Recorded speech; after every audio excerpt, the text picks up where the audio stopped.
Hi. What's happening? Well, we had an event that we were going to cover. We are covering.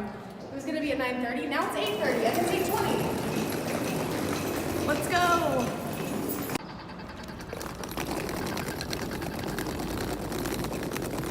Credential. Let's do this.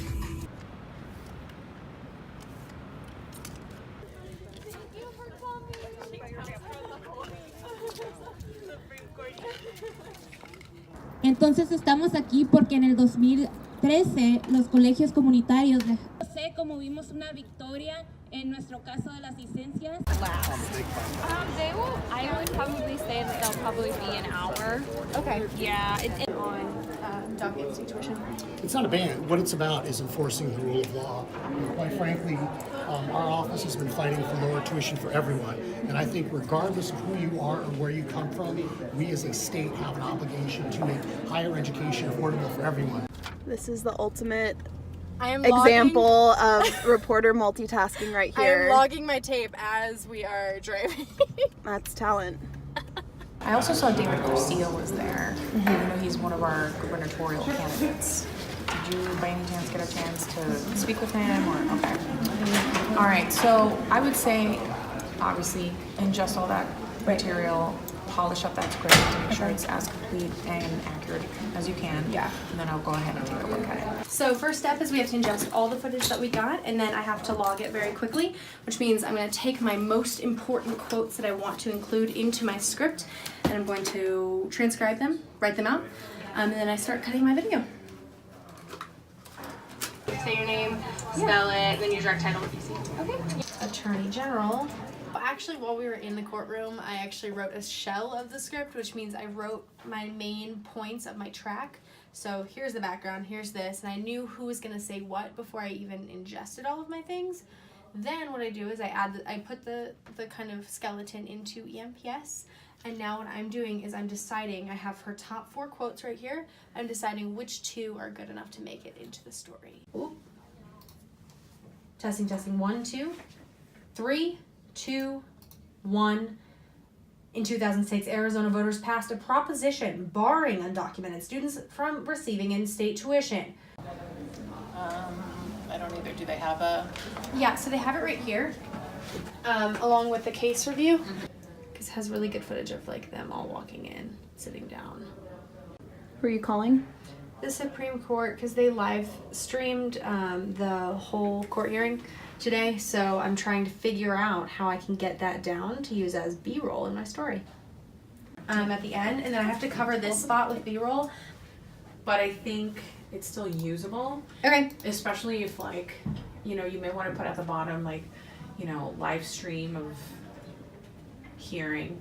Okay. Courtesy Arizona Supreme Court. Great. This is when I do my best work, which is exciting, but it's also super terrifying, and I have 25 minutes until deadline. Education affordable for everyone.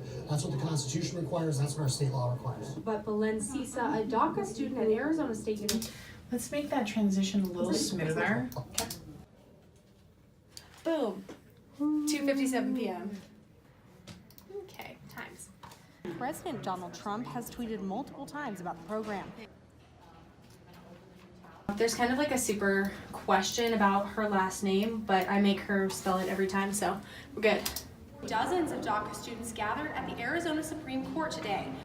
The DACA debate continues today as Dreamers continue to fight for justice, even after President Trump claims the DACA deal is dead. Cronkite News has team coverage across the nation regarding what comes next for Dreamers. We start with Cronkite News reporter Lillian Donahue. Dozens of DACA students gathered at the Arizona Supreme Court today for a hearing in a case that could determine the fate of their in-state tuition. It happens at a time when President Donald Trump has tweeted multiple times about the program. But these students say they're not ready to give up the fight.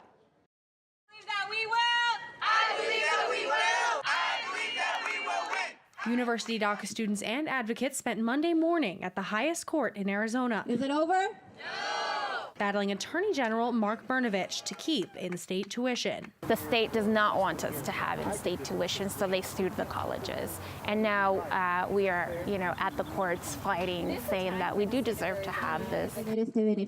In 2006, Arizona voters passed a proposition barring undocumented students from receiving state-lowered tuition. But since then, the Maricopa Community College District has allowed students to pay in-state tuition, creating a rift between them and the state, prompting Arizona Attorney General Mark Brnovich to sue. Today, Brnovich says the issue is about enforcing the rule of law. And quite frankly, our office has been fighting for lower tuition for everyone. And I think regardless of who you are or where you come from, we as a state have an obligation to make higher education affordable for everyone. That's what the Constitution requires. That's what our state law requires. But Belen Sisa, a DACA student at Arizona State University, says it's not just about enforcing the law. She and other DACA students say they feel personally attacked by the Attorney General's lawsuit. Regardless, she says she wants the opportunity to give back to the state she's called home for 20 years. The state of Arizona has invested in us. We are trying to invest back in the state of Arizona by continuing our education. We're not asking for special treatment. We are just asking to be treated equitably. The critical court hearing comes after President Donald Trump continued his anti-DACA rhetoric this morning, tweeting, quote, "DACA is dead." Sisa says she won't be fazed by the president's words and has confidence in the justice system. We will continue to stay here and fight back no matter what his tweets say, because tweets are cheap words. And what we're actually doing and the actions that we are instilling in the change is what's going to win at the end of the day. During today's hearing, both sides presented their case. However, there was no set date for a possible decision. In the broadcast center, Lillian Donahue, Cronkite News. I think it went really well today. The story ended up being really cool. We chased down the Attorney General, and it turned out to be a really solid story. I'm very proud of it.